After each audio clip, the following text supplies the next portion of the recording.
Gutom na ako.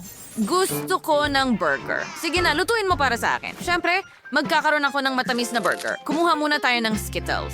Oh, gustong-gusto ko ang mga candy na ito. Ngayon, i-line up natin sila. At kailangan ko ng tulong ng isang espesyal na makina na tinatawag na roller para durugin ang lahat ng candy.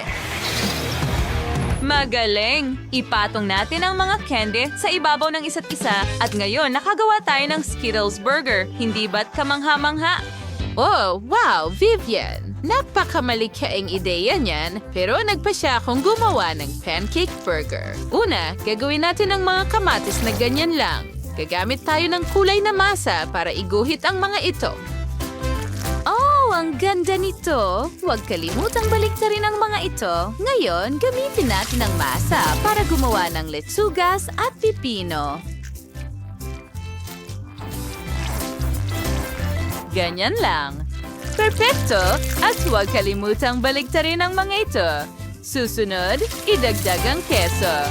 Pagkatapos, gagawa tayo ng burger patty gamit ang kayomangging masa.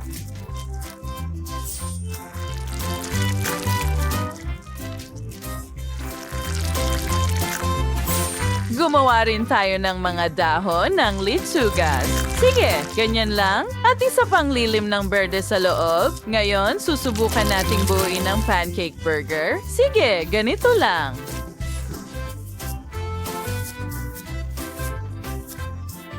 At malapit na tayong matapos. Huwag kalimutan ang jam para sa lasa sa ibabaw ng pancake cheese. At higit pang mga layer para magmukhang mas makatotohanan. Tingnan mo yan, chef. Prito masiyas pasabo na ito burger. Iprito ang karne at bacon sa magkabilang panig siyempre. Susunod, buuin natin sa burger mismo. Una ang tinapay, pagkatapos ay salad, pagkatapos ay karne, salad, karne. At hindi ako gagamit ng karaniwang keso.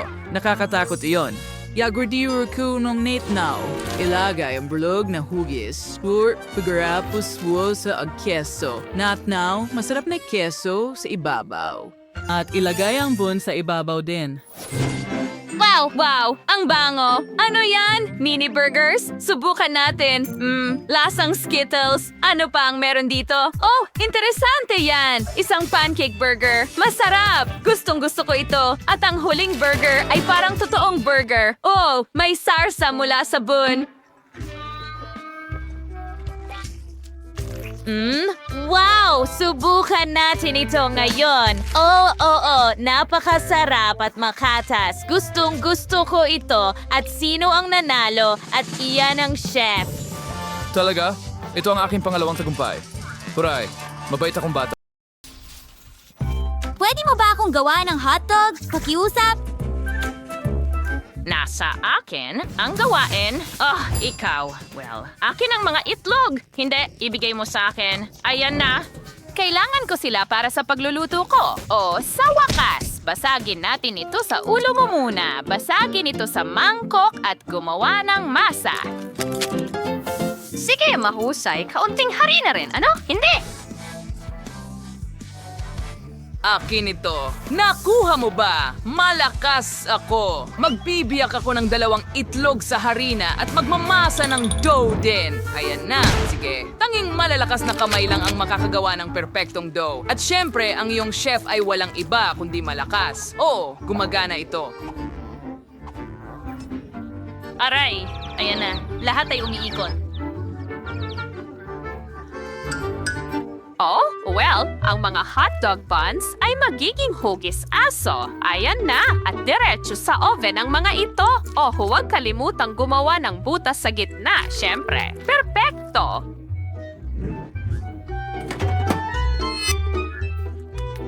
Itakda natin ang timer at maghintay. Oh, anong nangyayari? Bakit ang init dito? Ha? May anong nangyayari? Oh. At handa na ang aking perpektong tinapay. Hoy, Lola! Anong ginagawa mo?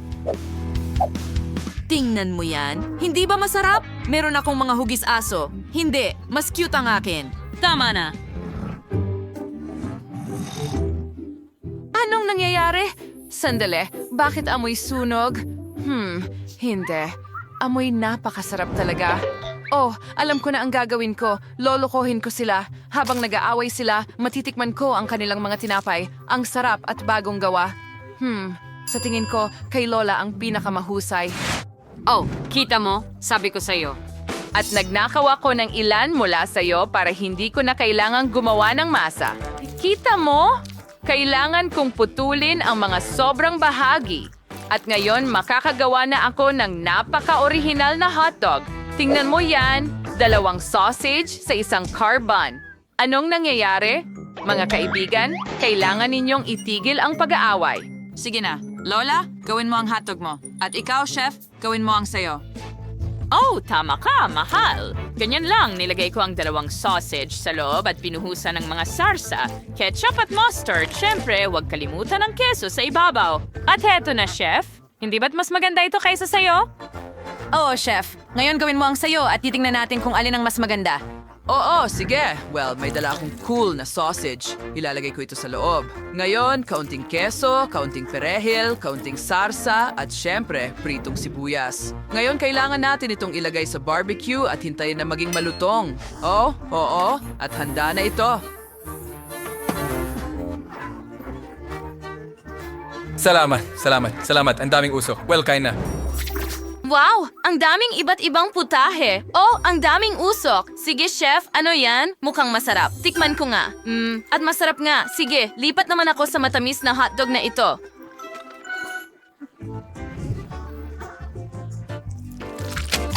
Ang tinapay ay talagang masarap.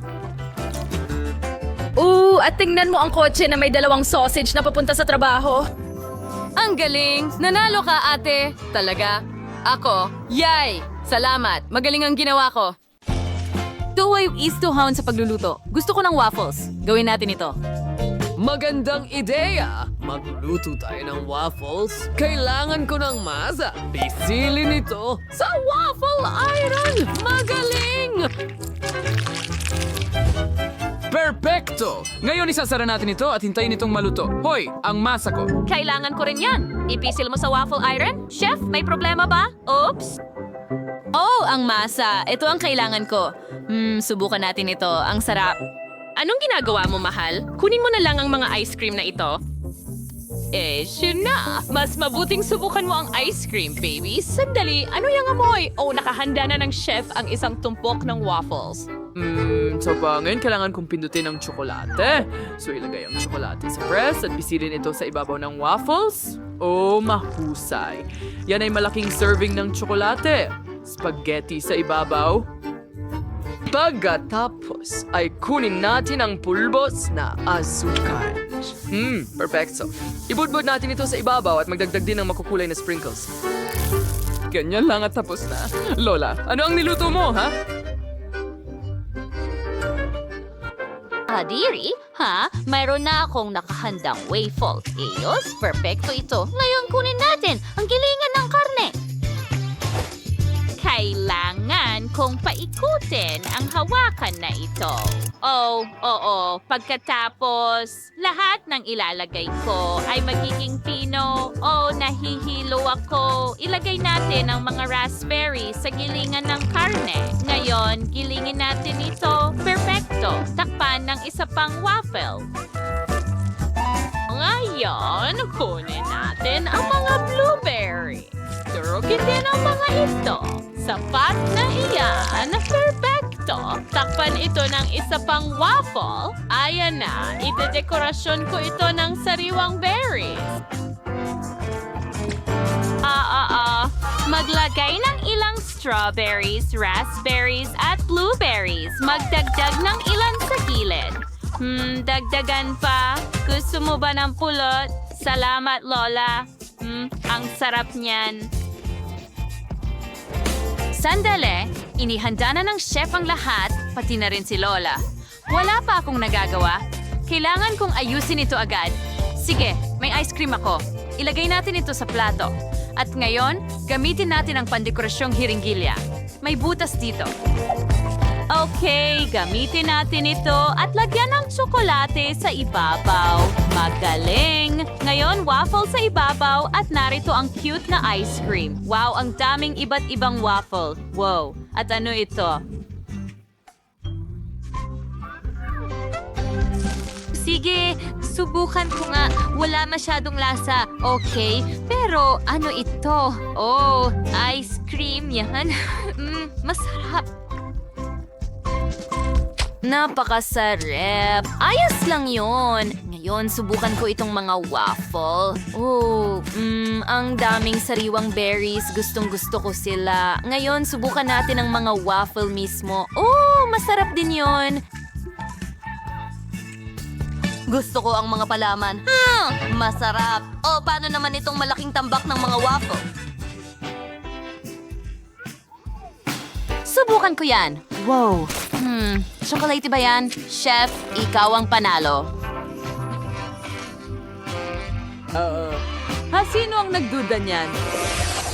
Nakuha ko na. Magsimula tayo sa cake. Kailangan itong maging bilog. Naghihintay ako sa inyong mga mungkahi. Siyempre, simulan na natin ang pagbuo ng cake. Kailangan ko ng mga layer para dyan. At siyempre, bawat layer ay kailangang punuin ng cream. Dapat maraming layer. Sa dulo, ilalagay natin ang nakakatakam na sponge cake. At ayos, huwag kayong magselos mga kaibigan. Ngayon, kunin natin ang pinakamatulis na kutsilyo at gumawa ng bilog na hugis mula sa cake. At sa pagkakataong ito, makakainom na ako ng kape. At gumana ito. Pero hindi lang yon. Wow! Teka, kukunin natin ang syrup. Subukan muna natin.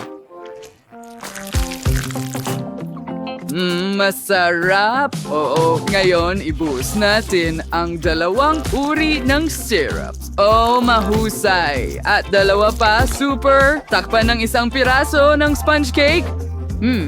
At ngayon, kunin natin ang mga pastry bag na may cream. Pizili ng cream sa cake at gumawa ng magandang pattern ng bahaghari. Huwag kalimutan ang lahat ng kulay. Oh, kung gaano ito katingkad at kaganda.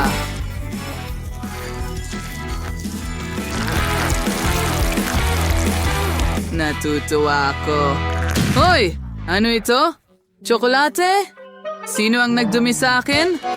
Lola. Tingnan mo ang ginawa mo. Talaga?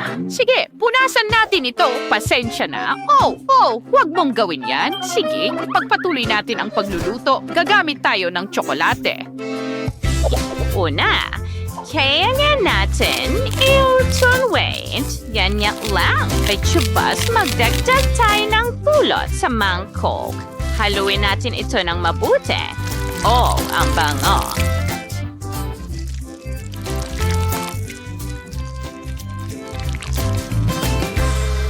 Saan nanggagaling ang mga bubuyog na ito? Umalis kayo! Alis, dali! Nakakainis kayo! Sige, papaluin ko na kayo! Ay nako, nahuhulog ako!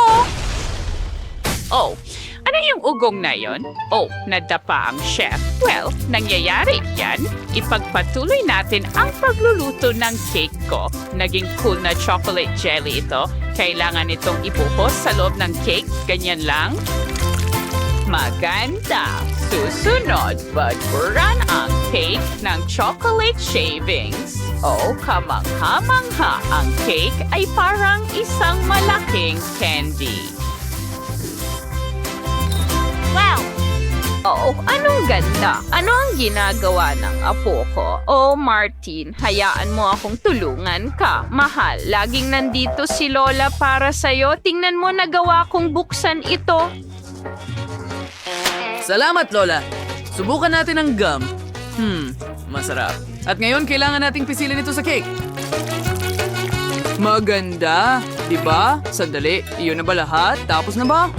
Masyadong kaunti. Ngayon, kunin natin ang hubababa at ibalot ang buong cake dito.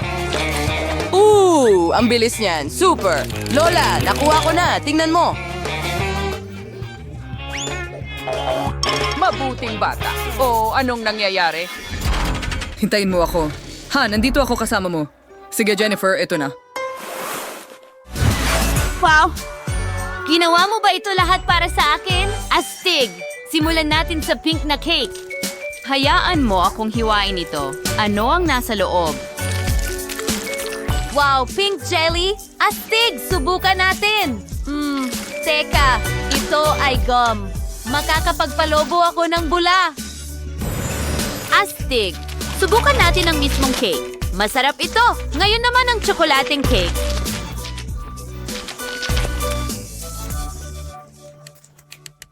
Oh, tayo'y maghiwa. Wow! May likidong tsokolate sa loob. Oh, sabik na akong tikman ito. Yum, yum.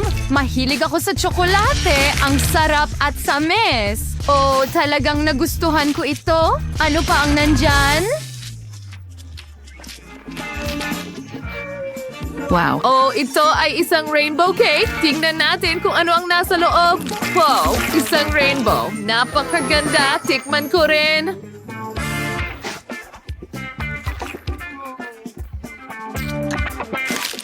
Ang sarap. Hindi ko mapigilan ang pagkain. At nagawa ko na ang aking desisyon at iyon ay nanalo ang chef.